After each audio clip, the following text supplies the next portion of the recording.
ഇന്ന് നമ്മുടെ ഇടയിൽ ഒരുപാട് പേരിൽ മിക്ക തരത്തിലുള്ള ജീവിതശൈലി രോഗങ്ങളും കൂടി വരികയാണ്. അതിനൊരു ബേസ് ആയിട്ടുള്ള ഒരു കാരണം എന്ന് പറഞ്ഞിട്ടുണ്ടെങ്കിൽ നമ്മുടെ അമിതവണ്ണമാണ്. അപ്പോൾ എന്താണ് ഈ അമിതവണ്ണം, അല്ലെങ്കിൽ നമുക്ക് അമിതവണ്ണമുള്ളവർക്ക് അത് എങ്ങനെ കുറയ്ക്കാം, ഒരു ഹെൽത്തി ആയിട്ട് എങ്ങനെ കുറയ്ക്കാം എന്നൊക്കെ നമുക്ക് ഈ വീഡിയോയിലൂടെ നോക്കാം. ഞാൻ ഡോക്ടർ പ്രിയ, കലോഞ്ചി ഡയറ്റിലെ മെഡിക്കൽ ഓഫീസറാണ്. അപ്പോൾ എന്താണ് ഈ അമിതവണ്ണം എന്ന് നമുക്ക് ആദ്യം തന്നെ നോക്കാം. അമിതവണ്ണം എന്ന് പറഞ്ഞാൽ നമുക്ക് നോർമലി എല്ലാവർക്കും അവരുടെ ഹൈറ്റിനനുസരിച്ച് വേണ്ട ഒരു വെയിറ്റ് ഉണ്ട്.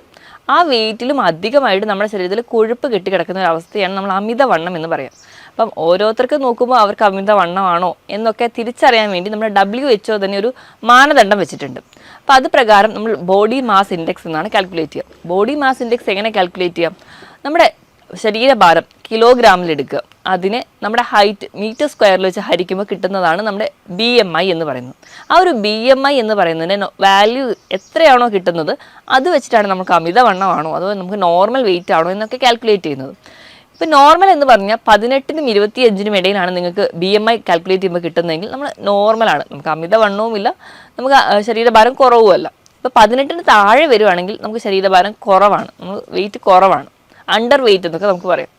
ഇപ്പോൾ 25-ന് മുകളിലോട്ട് വരുമ്പോൾ നമ്മൾ അതിന് അമിതവണ്ണം എന്ന് പറയും. ഇപ്പോൾ 25-നും 30-നും ഒക്കെ ഇടയിലാകുമ്പോഴത്തേക്കും നമ്മൾ അമിതവണ്ണത്തിൻ്റെ ഒരു കാറ്റഗറിയിൽ കൂടും. ഈ 30-ന് മുകളിൽ പോകുമ്പോഴത്തേക്കും നമ്മളതിനെ പൊണ്ണത്തടി എന്നാണ് പറയാം.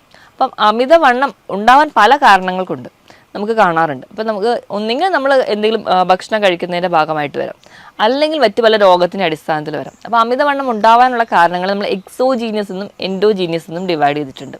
അപ്പോൾ നമ്മൾ കഴിക്കുന്ന ഭക്ഷണ രീതിയാണ് പ്രശ്നമെങ്കിൽ അതുമൂലം നമുക്ക് അമിതവണ്ണം വരാം. ഇപ്പോൾ നമുക്ക് അതല്ലാതെ വരുന്ന ചില രോഗങ്ങൾ മൂലം നമുക്ക് അമിതവണ്ണം വരാറുണ്ട്. ഇപ്പം കൊളസ്ട്രോൾ കൂടിയ ആൾക്കാർക്കോ അല്ലെങ്കിൽ PCOD പോലെയുള്ള കണ്ടീഷൻസിലൊക്കെ നമുക്ക് അമിതവണ്ണം പറയാറുണ്ട്. തൈറോയ്ഡ് ഹോർമോണിൻ്റെ ഡിസ്ഫങ്ഷൻ ഉള്ളവർക്ക് ഒരു PCODയുടെ കേസ് എടുക്കുമ്പം അമിതവണ്ണം PCOD എന്ന് പറഞ്ഞ ഒരു സൈക്കിൾ പോലെയാണ്. അമിതവണ്ണം ഉള്ളവർക്ക് PCOD ചാൻസ് ഉണ്ട്. അതുപോലെ തന്നെ PCOD വരുന്നതിൻ്റെ ഭാഗമായിട്ടും അമിതവണ്ണം വരുന്നവരും ഉണ്ട്. അപ്പോൾ ഇതൊരു സൈക്ലിക് പ്രോസസ്സാണ്. ഇപ്പോൾ ഇത് കൂടാതെ തന്നെ പാരമ്പര്യമായിട്ട് തന്നെ വണ്ണമുള്ളവർ, ഇപ്പോൾ നമ്മുടെ മാതാപിതാക്കൾക്കൊക്കെ വണ്ണം ഉണ്ടെങ്കിൽ അങ്ങനെ വണ്ണം വെക്കാനുള്ള ടെൻഡൻസി കൂടുതലാണ്. ഈ അമിതവണ്ണം എന്ന് പറയുമ്പോൾ നമുക്കൊരു സൗന്ദര്യ പ്രശ്നം മാത്രമായിട്ട് ഒതുങ്ങുന്നില്ല. ഒരുപാട് പേർക്ക് ആ ഒരു സൈഡിലാണ് കൂടുതൽ ടെൻഷനെങ്കിലും അതിനേക്കാളും ഏറ്റവും ഇമ്പോർട്ടൻ്റ് എന്ന് പറഞ്ഞാൽ ഇത് പല രോഗങ്ങൾക്ക് കാരണമാവുന്നുണ്ട്. അപ്പോൾ അമിതവണ്ണമുള്ള ഒരാൾക്ക് മുട്ടുവേദനയാണ് കാരണമെങ്കിൽ നമുക്ക് ആ മുട്ടുവേദനയെ എത്രത്തോളം ചികിത്സിച്ചിട്ട് യാതൊരു ഫലവും കിട്ടില്ല. അവരുടെ വെയിറ്റാണ് അവിടെ കൺട്രോൾ ചെയ്യേണ്ടത്. അമിതവണ്ണം ഉള്ളവർക്കാണ് ഇപ്പം മിക്ക ജീവിതശൈലി രോഗങ്ങളും ഉണ്ടാവുക. ഇപ്പം ഡയബറ്റിസ് ആയിക്കോട്ടെ, കൊളസ്ട്രോള്, അതോടൊപ്പം തന്നെ BP കൂടി കൂടുതലായിട്ട് കാണും. അപ്പോൾ ഇവരെ ഒരു കൂടുതലായിട്ട് നിൽക്കുമ്പോൾ, അതായത് അമിതവണ്ണത്തോടൊപ്പം ഈ 3 രോഗങ്ങൾ ചേർന്ന് നിൽക്കുമ്പോൾ നമ്മൾ അതിനെ മെറ്റബോളിക് സിൻഡ്രോം എന്ന് പറയും. ഈ ഒരു കണ്ടീഷനിലൊക്കെ വന്നിട്ടുണ്ടെങ്കിൽ നമുക്ക് നമ്മുടെ ലൈഫ് ഭയങ്കര ബുദ്ധിമുട്ടാവും. കാരണം പല രോഗങ്ങൾ പെട്ടെന്ന് വരികയും അത് നമ്മുടെ ഹാർട്ട് കംപ്ലയിൻസിനോ അല്ലെങ്കിൽ മറ്റ് പല കണ്ടീഷൻസിന് വരികയും അത് കോംപ്ലിക്കേറ്റഡ് സ്റ്റേജിലോട്ട് പോവുകയും ചെയ്യും. ഇത് കൂടാതെ തന്നെ നമുക്ക് PCOD പോലെയുള്ള കണ്ടീഷൻ, ഇപ്പോൾ PCOD എന്ന് പറയുന്നൊരു കണ്ടീഷൻ നമ്മൾ എടുക്കുകയാണെങ്കിൽ ആ ഒരു സ്ത്രീകളിൽ അതുമൂലം ഇൻഫെർട്ടിലിറ്റി പോലെയുള്ള കണ്ടീഷൻസിലോട്ട് പോകാറുണ്ട്. ഇനി വെരിക്കോസ് വെയിൻ പോലെയുള്ള കണ്ടീഷൻസ് വരുന്നുണ്ട്.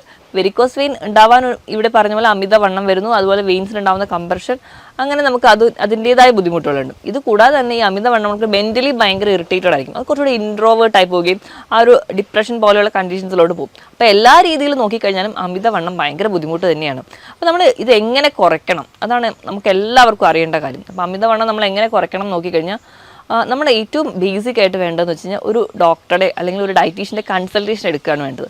നമ്മൾ ഒരുപാട് വീഡിയോസ് കാണുകയും അല്ലെങ്കിൽ ഒരുപാട് നെറ്റിലൂടെ നോക്കിയിട്ട് നമ്മുടെ ഇഷ്ടപ്രകാരം നമ്മളൊരു ഡയറ്റ് തുടങ്ങുന്നതിന് മുൻപ് ഏറ്റവും ആദ്യം വേണ്ടതെന്ന് പറഞ്ഞാൽ ഒരു ഡയറ്റീഷ്യനെ അല്ലെങ്കിൽ ഒരു ജനറൽ ഫിസിഷ്യനെ ഒക്കെ കണ്ടിട്ട് നമ്മുടെ ഹെൽത്ത് എങ്ങനെയാണോ അല്ലെങ്കിൽ നമ്മുടെ ഹെൽത്ത് ഓക്കെ ആണോ നോക്കിയിട്ട് വേണം നമ്മൾ എപ്പോഴും ഒരു ഡയറ്റ് പ്ലാൻ സ്റ്റാർട്ട് ചെയ്യാൻ. അപ്പോൾ അതിന് മുൻപായിട്ട് അപ്പോൾ നമ്മൾ എന്തൊരു ഡയറ്റ് എടുക്കുകയാണെങ്കിൽ അതിന് മുൻപ് നമ്മുടെ നോർമൽ എല്ലാ വൈറ്റൽസും ഓക്കെ ആണോ നോക്കാം. നമ്മുടെ BP, നമ്മുടെ ഡയബറ്റീസിൻ്റെ ലെവൽ, അല്ലെങ്കിൽ നമുക്ക് ഷുഗർ ഉണ്ടോ, നമുക്ക് തൈറോയ്ഡ് പോലെ എന്തെങ്കിലും കണ്ടീഷൻസ് ഉണ്ടോ എന്നൊക്കെ നോക്കണം. കാരണം ഇങ്ങനെ എന്തെങ്കിലും രോഗങ്ങളുണ്ടെങ്കിൽ നമ്മൾ അത് ട്രീറ്റ് ചെയ്താൽ മാത്രമേ നമ്മുടെ വണ്ണം കുറയുള്ളൂ. ഇപ്പോൾ തൈറോയ്ഡ് ഹോർമോൺ ഡിസ്ഫങ്ഷൻ ഉള്ള ഒരാളാണെങ്കിൽ നമ്മൾ ഡയറ്റ് എടുത്തിട്ടുണ്ടെങ്കിൽ അവിടെ റിസൾട്ട് കിട്ടില്ല. അപ്പോൾ ആദ്യം നമ്മൾ ആ കണ്ടീഷൻ എന്താണെന്ന് നോക്കിയിട്ട് അതിനാദ്യം ട്രീറ്റ്മെൻറ്റ് എടുക്കണം. അതിനോടൊപ്പം തന്നെ നമ്മൾ ഡയറ്റ് എടുത്തു കഴിഞ്ഞാൽ കംപ്ലീറ്റ് ആയിട്ട് റിസൾട്ട് കിട്ടും. അപ്പോൾ മൊത്തത്തിലൊരു ഭക്ഷണം മാത്രം നിയന്ത്രിച്ചാൽ പോരാ, കൃത്യമായൊരു വ്യായാമം വേണം. നമ്മൾ എങ്ങനെയൊക്കെയെങ്കിലും നമ്മൾ കൃത്യമായ ഒരു സമയം കണ്ടെത്തണം വ്യായാമത്തിന് വേണ്ടിയിട്ട്. അപ്പം ആഴ്ചയിൽ ഒരു 5 ദിവസമെങ്കിലും ഒരു അരമണിക്കൂർ മുതൽ 3/4 മണിക്കൂർ വരെയെങ്കിലും ഏതെങ്കിലും തരത്തിൽ നമുക്ക് ഏത് തരത്തിലുള്ള വ്യായാമമാണെന്ന് നല്ലൊരു ഫിറ്റ്നസ്സോ സർട്ടിഫൈഡ് ആയിട്ടുള്ള ഫിറ്റ്നസ് ട്രെയിനറിൻ്റെ അടുത്തോ അല്ലെങ്കിൽ നമ്മുടെ ഒരു ഡോക്ടറെ അടുത്തോ കൺസൾട്ടൻറ്റിൻ്റെ അടുത്തോ ചോദിച്ചതിന് ശേഷം കൃത്യമായിട്ട് വ്യായാമം കൂടി ഉണ്ടെങ്കിൽ നമുക്ക് ഈസി ആയിട്ട് വെയിറ്റ് കുറയ്ക്കാൻ പറ്റും. ഇപ്പോൾ ഒരു 100 കിലോ ഉള്ള ഒരാൾക്കാണെങ്കിൽ ഒരു 65 കിലോ വരെയെങ്കിലുമൊക്കെ സുഖമായിട്ട് കുറയ്ക്കാൻ നമുക്ക് ഈ ഒരു ഡയറ്റിലൂടെ തന്നെ ചെയ്യാൻ പറ്റും. അപ്പോൾ നമ്മൾ ആദ്യം ഈ വൈറ്റൽസ് ഒക്കെ ചെക്ക് ചെയ്തു, എല്ലാം നോർമൽ ആണെന്ന് ഉറപ്പ് വരുത്തി കഴിഞ്ഞാൽ നമ്മുടെ ഫുഡ് ഹാബിറ്റ്സ് ഒക്കെ തന്നെ മാറ്റണം. അപ്പോൾ ഫുഡിൽ ഏറ്റവും ആദ്യം നമ്മൾ കട്ട് ചെയ്യാൻ പറയുക എപ്പോഴും ഒരു ഷുഗറിൻ്റെ ലെവൽ, അതുപോലെ തന്നെ ഉപ്പിൻ്റെ ലെവൽ. അപ്പോൾ നമ്മൾ കംപ്ലീറ്റ്ലി ഷുഗർ കുറയ്ക്കണം. ഷുഗർ കുറയ്ക്കുന്നതിനോടൊപ്പം തന്നെ അന്നജത്തിൻ്റെ അളവ് നല്ലപോലെ കുറയ്ക്കും. കംപ്ലീറ്റ്ലി അത് ഒഴിവാക്കാൻ പറ്റുകയാണെങ്കിൽ അത് ഏറ്റവും നല്ലത്. അപ്പോൾ അന്നജം എന്ന് പറഞ്ഞാൽ നമ്മൾ കഴിക്കുന്ന ചോറ്, ചപ്പാത്തി, ആട്ടയുടെ പ്രൊഡക്ട്സ്, അങ്ങനെ എല്ലാത്തിലും നമ്മൾ ഇപ്പോൾ കഴിക്കുന്ന ബ്രെഡ് ആയിക്കോട്ടെ, ബണ്ണായിക്കോട്ടെ, എല്ലാം കാർബോഹൈഡ്രേറ്റ് ആണ്. അപ്പോൾ അത് കംപ്ലീറ്റ്ലി കുറയ്ക്കുക. ഇനി അടുത്ത് നമ്മൾ ഫാറ്റിൻ്റെ അളവ് കുറയ്ക്കണം. നമ്മൾ എക്സസ് ആയിട്ട് കഴിക്കുന്ന ഫാറ്റ്, അതായത് ഒരുപാട് ഫ്രൈഡ് ഫുഡ് കഴിക്കുക, ഒരുപാട് ടിൻഡ് ഫുഡ് കഴിക്കുക, പ്രോസസ്ഡ് ഫുഡ് കഴിക്കുക. ഇപ്പം മധുരം കുറയ്ക്കുക എന്ന് പറയുമ്പോൾ പഞ്ചസാര മാത്രം, അല്ലെങ്കിൽ ചായയിലോ കാപ്പിയിലോ പഞ്ചസാര കുടിക്കാതിരിക്കുക അല്ലെങ്കിൽ ആഡ് ചെയ്യാതിരിക്കുന്നവരാണെങ്കിൽ അത് മാത്രം അവോയ്ഡ് ചെയ്താൽ പോരാ. നമ്മൾ കഴിക്കുന്ന എല്ലാ ബേക്കറി ഐറ്റംസിലും മധുരം കുറച്ചുകൂടി ഇരട്ടിപ്പിക്കാൻ വേണ്ടിയിട്ട് ഫ്രക്ടോസ് ആണ് ആഡ് ചെയ്യുന്നത്. അത് നമ്മുടെ ഗ്ലൂക്കോസിനേക്കാളും അല്ലെങ്കിൽ നമ്മൾ നോർമൽ ഷുഗറിനേക്കാളും ഇരട്ടി ദോഷം ചെയ്യുന്നതാണ്. അപ്പോൾ ഹൈ ഫ്രക്ടോസ് കോൺ സിറപ്പാണ് മിക്ക വസ്തുക്കളിൽ ആഡ് ചെയ്യുന്നത്. അതുകൊണ്ടാണ് ഇന്ന് മറ്റ് പല ജീവിതശൈലി, ഇപ്പോൾ യൂറിക് ആസിഡിൻ്റെ പ്രശ്നങ്ങളായിക്കോട്ടെ, ഫ്രക്ടോസിൻ്റെ കൂടുതൽ ഉപയോഗം കൊണ്ടാണ് ഫാറ്റി ലിവർ പോലെയുള്ള കംപ്ലയിൻസ് ഒക്കെ ഉണ്ടാകുന്നത്. അപ്പോൾ അതൊക്കെ കൺട്രോൾഡ് ആവുക. അതിനോടൊപ്പം തന്നെ ഡയറ്റ് എടുക്കുമ്പോൾ നമ്മൾ ആദ്യം തന്നെ കൺട്രോൾ ചെയ്യേണ്ടത് ഈ പറഞ്ഞ ഭക്ഷണങ്ങളാണ്. അപ്പോൾ ഈ ഭക്ഷണം കഴിക്കുന്ന ഇതൊക്കെ അവോയ്ഡ് ചെയ്യുമ്പോൾ നമ്മൾ എന്തൊക്കെ കൂടുതലായിട്ട് കഴിക്കണം?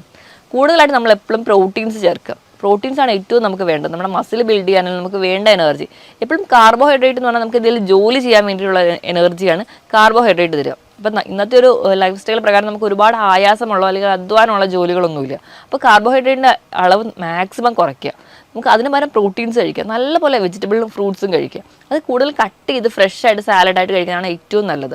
നമ്മൾ ജ്യൂസാക്കി കഴിക്കുമ്പോൾ വീണ്ടും പഞ്ചസാര ആഡ് ചെയ്യുന്നു, അതിലുള്ള ഫൈബറൊക്കെ നഷ്ടപ്പെടുന്നു. അപ്പോൾ ജ്യൂസാക്കി കഴിക്കാതെ മാക്സിമം കട്ട് ചെയ്ത് കഴിക്കാൻ വേണ്ടി ശ്രദ്ധിക്കുക. ഇപ്പോൾ സീസണൽ ആയിട്ടുള്ള നമ്മുടെ വീട്ടിലൊക്കെയുള്ള പച്ചക്കറികളോ അല്ലെങ്കിൽ നമ്മുടെ നാട്ടിലൊക്കെയുള്ള ഫ്രൂട്ട്സൊക്കെ കൂടുതലായിട്ട് കഴിക്കാൻ വേണ്ടി ശ്രദ്ധിക്കുക. അപ്പോൾ നമുക്ക് അതുവഴി ഉണ്ടാകുന്ന കുറേ വിഷാംശമൊന്നും നമ്മുടെ വയറിലെത്താതിരിക്കുകയും നമ്മുടെ ബോഡീനെ പ്രൊട്ടക്റ്റ് ചെയ്യാൻ പറ്റും. എപ്പോഴും നമ്മൾ സാലഡ് തിരഞ്ഞെടുക്കുമ്പോൾ അതിൻ്റെ കൂടെ തന്നെ ഒലിവ് ഓയിലൊക്കെ ആഡ് ചെയ്യുമ്പോൾ നമുക്ക് നമ്മുടെ ശരീരത്തിൽ നീർക്കെട്ട് ഉണ്ടാകുന്നതോ അല്ലെങ്കിൽ നമ്മുടെ ശരീരത്തിൽ കൊഴുപ്പടിയുന്ന ആ ഒരു ടെൻഡൻസി തന്നെ കുറയും. ഇപ്പോൾ ഒലിവ് ഓയിൽ എന്ന് പറഞ്ഞാൽ നല്ലൊരു ആൻറ്റി ഓക്സിഡൻസ് ആണ്. അത് നല്ലപോലെ ഒമേഗ-3 ഫാറ്റി ആസിഡ്സ് ഉണ്ട്. അപ്പോൾ ഇതൊക്കെ ഉള്ളത് കൊണ്ട് തന്നെ അപ്പോൾ നമ്മുടെ ശരീരത്തിൽ എന്തെങ്കിലുമൊക്കെ ഒരു ഫാറ്റ് അടിയാനുള്ള ടെൻഡൻസി ഉണ്ടെങ്കിൽ അത് മാക്സിമം കുറയുന്നത് കാണാം. അപ്പം ഭക്ഷണത്തിൽ ഈ ഒരു രീതിയിലൂടെ മാറ്റും. ഇപ്പം നമ്മൾ ഒരു ഫുഡ് കഴിക്കുന്ന ഒരു പാറ്റേൺ എടുക്കുകയാണെങ്കിൽ, ഇപ്പം നോർമലി നല്ലപോലെ ഹെവി ആയിട്ട് ഫുഡ് കഴിക്കുന്ന ഒരാളാണെങ്കിൽ ഒറ്റയടിക്ക് ഇതെല്ലാം കട്ട് ചെയ്യാൻ നമുക്ക് പാടായിരിക്കും. അപ്പോൾ നമ്മുടെ പ്ലേറ്റിനെ തന്നെ ഒന്ന് സെറ്റ് ചെയ്യുക എന്ന് നോക്കുമ്പോൾ നോർമലി ഒരു പ്ലേറ്റ് എടുക്കുകയാണെങ്കിൽ അതിൽ ഹാഫ് പോർഷൻ നമ്മൾ പ്രോട്ടീനിലോട്ട് കൊണ്ടുവരും. പ്രോട്ടീൻ നമ്മൾ പയറ്, കടല, പരിപ്പ്, ഇറച്ചി, മീൻ, മുട്ട, ഇതെല്ലാം പ്രോട്ടീൻസിൽ വരും. വെജിറ്റബിൾ ആയിക്കോട്ടെ അല്ലെങ്കിൽ നോൺ വെജ് ആയിക്കോട്ടെ, പ്രോട്ടീൻസ് അര ഭാഗമെങ്കിലും പ്രോട്ടീൻസ് തന്നെ കഴിക്കുക. ഒരു 1/4 ഭാഗം വെജിറ്റബിൾസിനും ഫ്രൂട്ട്സിനും കൊടുക്കുക. ബാക്കി ഒരു 1/4 ഭാഗം മാത്രം, ഒരു പിടി ചോറൊക്കെ മാക്സിമം ആ ഒരു കുറച്ചുകൊണ്ട് വരുന്ന ആദ്യ ഘട്ടത്തിൽ നമുക്ക് കഴിക്കാവുന്നതാണ്. എപ്പോഴും കഴിക്കുന്നുണ്ടെങ്കിൽ തന്നെ ഒരു കുത്തരി തിരഞ്ഞെടുക്കാൻ വേണ്ടി നോക്കുക. കാരണം അതിലൂടെ നമുക്ക് കുറച്ച് ഫൈബർ കിട്ടുമല്ലോ. അപ്പം അത് കഴിഞ്ഞ് നോർമലി അത് കുറച്ചുകൊണ്ട് വരും. ഇപ്പം ചോറിന് പകരം ചപ്പാത്തി കഴിക്കുന്നവരാണെങ്കിൽ 1-2 ചപ്പാത്തിയൊക്കെ ആദ്യ സമയങ്ങളിൽ കഴിക്കാം. കാലക്രമേണ കാർബോഹൈഡ്രേറ്റിൻ്റെ ലെവൽ നല്ലപോലെ കുറച്ചുകൊണ്ട് വരാൻ നിങ്ങൾ ശ്രമിക്കണം. അപ്പോൾ ഒരുപാട് ആൾക്കാരും പറയാറുള്ളതാണ്, ഡയറ്റ് ചെയ്യണമെന്ന് ഭയങ്കര ആഗ്രഹമുണ്ട്, വെയിറ്റ് കുറയ്ക്കാൻ ഭയങ്കര ആഗ്രഹമുണ്ട്, പക്ഷേ എനിക്ക് വിശപ്പ് കൺട്രോൾ ചെയ്യാൻ പറ്റുന്നില്ല, ഭക്ഷണം കുറയ്ക്കുമ്പോഴത്തേക്കും ഭയങ്കരമായിട്ട് വിശക്കുന്നു എന്നുള്ളത്. അപ്പോൾ നമുക്ക് ഈ ഒരു അമിതവണ്ണം ഉണ്ടാവാനുള്ള ഒരു മെയിൻ കാരണം എന്ന് പറഞ്ഞാൽ നമ്മൾ വിശക്കാതെ തന്നെ ഭക്ഷണം കഴിക്കുക എന്നുള്ളതാണ്. നമുക്ക് ഇന്നൊക്കെ എന്ന് പറഞ്ഞു കഴിഞ്ഞാൽ പട്ടിണിയൊന്നുമില്ല, ധാരാളം ഭക്ഷണം കഴിക്കാനുണ്ട്. അപ്പോൾ നമ്മൾ ഇടയിൽ ഇങ്ങനെ ഭക്ഷണം കഴിച്ചുകൊണ്ടേയിരിക്കും. ഇതാണ് പ്രത്യേകിച്ച് വലിയ ജോലിയൊന്നുമില്ല, ഒരു സെഡൻറ്ററി ലൈഫും കൂടിയായിരിക്കും. അതാണ് നമുക്ക് അമിതവണ്ണം ഉണ്ടാവാനുള്ള കാരണം. അപ്പോൾ നമ്മൾ കൃത്യമായിട്ട് ഭക്ഷണം കഴിക്കാൻ വേണ്ടി ഒരു ടൈം ടേബിൾ സെറ്റ് ചെയ്യുക. കൃത്യമായിട്ട് ഇപ്പോൾ നമ്മൾ 3 മീലാണ് നമ്മൾ മെയിനായിട്ടുള്ള 3 മീലാണ് നമ്മൾ മലയാളികൾ കൂടുതലായിട്ട് കഴിക്കുക. രാവിലത്തെ ബ്രേക്ക്ഫാസ്റ്റ്, ഉച്ചത്തെ ലഞ്ച്, രാത്രിത്തെ ഡിന്നർ. അപ്പോൾ ഈ മീൽസിനെ കട്ട് ചെയ്തിട്ട് പല തവണകൾ കുറച്ചുകൂടെ കൂട്ടുക, ക്വാണ്ടിറ്റി കുറച്ചുകൂടെ കുറയ്ക്കുക, നല്ല ക്വാളിറ്റിയുള്ള ഭക്ഷണവും കഴിക്കുക. എങ്കിൽ ഡയറ്റ് ചെയ്യാൻ നമുക്ക് ഈസി ആയിരിക്കും. അപ്പോൾ നമ്മൾ ഇടയിൽ രാവിലത്തെ ബ്രേക്ക്ഫാസ്റ്റ് കഴിഞ്ഞ് ഒരു 11 മണിക്ക് ചെറിയൊരു സ്നാക്ക് ടൈം കൊടുക്കുക. അത് കഴിഞ്ഞ് ഉച്ചയ്ക്കത്തെ ലഞ്ച്, വൈകുന്നേരം ഒരു ടീ ടൈം കൊടുക്കുക, അതിന് കഴിഞ്ഞിട്ട് ഒരു ഡിന്നർ. അപ്പോൾ നമ്മൾ ഈ 11 മണിക്കത്തെയും വൈകിട്ടത്തെയും ആ ഒരു എന്ന് പറഞ്ഞിട്ടുണ്ടെങ്കിൽ നമ്മൾ എപ്പോഴും ഒരു ജങ്ക് ഫുഡാണ് കൂടുതലാണ് കഴിക്കുക. അതിന് പകരം അത് കുറച്ചുകൂടി ഹെൽത്തി ആക്കാൻ വേണ്ടി ആ ഒരു 11 മണിക്കും നമ്മളതുപോലെ വൈകിട്ട് 4 മണിക്കും കഴിക്കുന്നത് എപ്പോഴും ഒരു നട്ട്സോ അല്ലെങ്കിൽ ഒരു ബൗൾ സാലഡോ ആ ഒരു രീതിയിലേക്ക് മാറ്റുക. ഇനി നിങ്ങൾക്ക് എത്ര ഭക്ഷണം കഴിച്ചിട്ട് നിങ്ങൾക്ക് വിശക്കുന്നു അല്ലെങ്കിൽ നിങ്ങൾക്ക് ഡയറ്റ് ചെയ്യാൻ പറ്റുന്നില്ല എന്നൊക്കെ ഉണ്ടെങ്കിൽ നിങ്ങൾ ഈ ഇടയിൽ കഴിക്കുന്ന ഭക്ഷണം കുറച്ചുകൂടെ ഫൈബർ റിച്ച് ആയിരിക്കും, അല്ലെങ്കിൽ കുറച്ചുകൂടെ വാട്ടർ കണ്ടന്റ് ഉള്ള ഫുഡുകൾ കഴിക്കുക. എങ്കിൽ നിങ്ങൾക്ക് വിശപ്പ് കുറച്ചും കൂടി കുറയും. ഇപ്പോൾ നമ്മൾ ക്യുക്കമ്പറൊക്കെ, നമ്മൾ സാലഡ് വെള്ളരിയൊക്കെ കൂടുതലായിട്ട് കഴിക്കാൻ പറയുന്നതിന് ഒരു വലിയ കാരണം എന്ന് പറഞ്ഞിട്ടുണ്ടെങ്കിൽ ഇത് ധാരാളം ഫൈബേഴ്സ് ഉണ്ട്, ധാരാളം തന്നെ വെള്ളത്തിൻ്റെ അളവും നമുക്ക് ഉണ്ട്. അതുകൊണ്ട് തന്നെ നമ്മുടെ മെറ്റബോളിക് ആക്ടിവിറ്റി ഒക്കെ പെട്ടെന്ന് തന്നെ കൂട്ടി നമ്മുടെ ആ ഒരു ഫാറ്റ് ബേൺ ചെയ്ത് കഴിയുന്നത് കാണാം. അപ്പോൾ കൂടുതൽ സാലഡൊക്കെ കഴിക്കാൻ പറയുന്നത് ഇതുകൊണ്ട് തന്നെയാണ്. അപ്പോൾ ഇങ്ങനെയൊക്കെ ഒരു ഭക്ഷണം മാറ്റുകയാണ്. അതുപോലെ തന്നെ നമ്മൾ ഭക്ഷണം കഴിക്കുന്നതിന് മുൻപ് ഒന്നോ രണ്ടോ മുട്ട കഴിക്കാൻ. ഇപ്പോൾ നമ്മൾ ഉച്ചത്തെ ഒരു ഭക്ഷണം കുറച്ച് ഹെവി ആയിട്ട് കഴിക്കുന്ന ആൾക്കാരാണെങ്കിൽ ഡയറ്റിൻ്റെ തുടക്കത്തിൽ നമ്മൾ ഒന്നോ രണ്ടോ മുട്ട ഭക്ഷണത്തിന് കുറച്ച് മുൻപായിട്ട് കഴിക്കുക, അല്ലെങ്കിൽ ഒരു ബൗൾ സാലഡ് കഴിക്കുക, ഒരു 2 ഗ്ലാസ് വെള്ളം കുടിക്കുക. ഇങ്ങനെ ഏതെങ്കിലും ഒരു മെത്തേഡ് എടുക്കുകയാണെങ്കിൽ നമുക്ക് അത്രയ്ക്കൊന്നും ആ ഒരു ഉച്ച സമയത്ത് വിശക്കില്ല. അപ്പോൾ അങ്ങനെ വിശപ്പ് കുറയുമ്പോൾ നമ്മൾ എടുക്കുന്ന ഫുഡിൻ്റെ ക്വാണ്ടിറ്റി കുറയും. അങ്ങനെ നമുക്ക് നല്ല പോലെ തന്നെ നമ്മുടെ വെയിറ്റ് കുറയുന്നതായിട്ട് കാണാൻ പറ്റും. ഇനി ഇതിനോടൊപ്പം തന്നെ കൃത്യമായിട്ടൊരു വ്യായാമം കൂടി വേണം. വ്യായാമം നമ്മുടെ ബോഡിക്ക് പറ്റുന്നത്, അല്ലെങ്കിൽ നമ്മുടെ ഫിസിക്കൽ ആക്ടിവിറ്റിക്ക് പറ്റുന്ന രീതിയിലുള്ള വ്യായാമം തിരഞ്ഞെടുക്കുക. അത് ഏത് തരത്തിലുള്ള വ്യായാമമാവും. ഇനിയിപ്പോൾ വ്യായാമത്തിനൊന്നും സമയമില്ലാത്തവരാണ് എന്ന് എല്ലാവരും തന്നെ പറയാറുണ്ട്. അപ്പോൾ അങ്ങനെ പറയുമ്പോൾ അവർക്ക് എന്തെങ്കിലും എയറോബിക് എക്സസൈസുകളോ അല്ലെങ്കിൽ വീട്ടിൽ തന്നെ നമ്മൾ റൂമിനുള്ളിൽ നിന്ന് ഒരു പാട്ടിട്ട് ഡാൻസ് ചെയ്യുകയാണെങ്കിൽ തന്നെ അത് തന്നെ ഏറ്റവും നല്ലൊരു വ്യായാമമാണ്. അവിടെ തന്നെ ഒരുപാട് ഫാറ്റ് ബേൺ ചെയ്യുന്നുണ്ട്. അപ്പം അങ്ങനെയുള്ള എയറോബിക് എക്സസൈസുകൾ നിങ്ങൾക്ക് ചെയ്യാം. ഇതൊന്നും അല്ലെങ്കിലും ഇപ്പോൾ ഇതൊന്നും ചെയ്യാൻ പറ്റാത്തവരാണെങ്കിൽ നിങ്ങൾ രാവിലെ ജോലിക്ക് പോകുമ്പോൾ ലിഫ്റ്റിന് ഡിപ്പെൻഡ് ചെയ്യുന്നുണ്ടെങ്കിൽ അതിന് പകരം നിങ്ങൾ സ്റ്റെയർ യൂസ് ചെയ്യാം. അതുപോലെ തന്നെ നമ്മൾ ഫോണിലൊക്കെ ഒരുപാട് നേരം സംസാരിക്കുന്ന ആൾക്കാരാണെങ്കിൽ നടന്നുകൊണ്ട് ഫോൺ ചെയ്യുക. ഇപ്പം നമുക്ക് എല്ലാവർക്കും അറിയാം, അപ്പോൾ നമുക്ക് ഫാൻ വർക്ക് ചെയ്യണമെങ്കിലോ TV വർക്ക് ചെയ്യണമെങ്കിൽ എല്ലാം റിമോട്ട് കൺട്രോളാണ്. അപ്പോൾ മാക്സിമം ഈ ഒരു ടൈമിലെങ്കിലും കുറച്ചെങ്കിലും നടക്കാൻ വേണ്ടിയിട്ട് റിമോട്ട് കൺട്രോളിനെ ഡിപ്പെൻഡ് ചെയ്യാതെ നമ്മൾ നടന്ന് പോയി സ്വിച്ച് ഓഫ് ചെയ്യുകയൊക്കെ ചെയ്യാൻ ശ്രമിക്കുക. ഇങ്ങനെയെങ്കിലും കുറച്ചെങ്കിലും ഒരു വ്യായാമം ഉണ്ടായി കഴിഞ്ഞാൽ ഒരു പരിധി വരെ നമ്മുടെ ഫാറ്റൊക്കെ ബേൺ ചെയ്യുന്നത് കാണാൻ പറ്റും. ഇനി ഈ ഒരു പറഞ്ഞ രീതിയിലുള്ള വ്യായാമം, ഈ പറഞ്ഞ രീതിയിലുള്ള ഫുഡ് കൺട്രോളൊക്കെ ചെയ്യുക. അതിനോടൊപ്പം തന്നെ ചെറിയ ടിപ്സുകൾ പറഞ്ഞുതരാം. അതിൽ ഒന്നാമത്തേതുണ്ടെങ്കിൽ ചെറുനാരങ്ങ ആണ് നമ്മൾ യൂസ് ചെയ്യുന്നത്. നമുക്ക് പെട്ടെന്നൊരു ഫംഗ്ഷൻ വരുമ്പോൾ വെയിറ്റ് കുറയ്ക്കാനൊക്കെ ആണെങ്കിൽ നമ്മുടെ ചെറുനാരങ്ങ ഭയങ്കര യൂസ്ഫുള്ളാണ്. പക്ഷേ നമ്മൾ യൂസ് ചെയ്യേണ്ട രീതി എങ്ങനെയാണെന്ന് നോക്കാം. 1 ലിറ്റർ വെള്ളം എടുക്കുക, അതിലേക്ക് ഒരു ചെറുനാരങ്ങ, ചെറിയ ചെറുനാരങ്ങയാണെങ്കിൽ 1, വലുതാണെങ്കിൽ ഒരു പകുതി എടുക്കുക, നല്ലപോലെ പിഴിഞ്ഞ് അതിനോടൊപ്പം തന്നെ ഇഞ്ചി കൂടി ചതച്ചിടുക.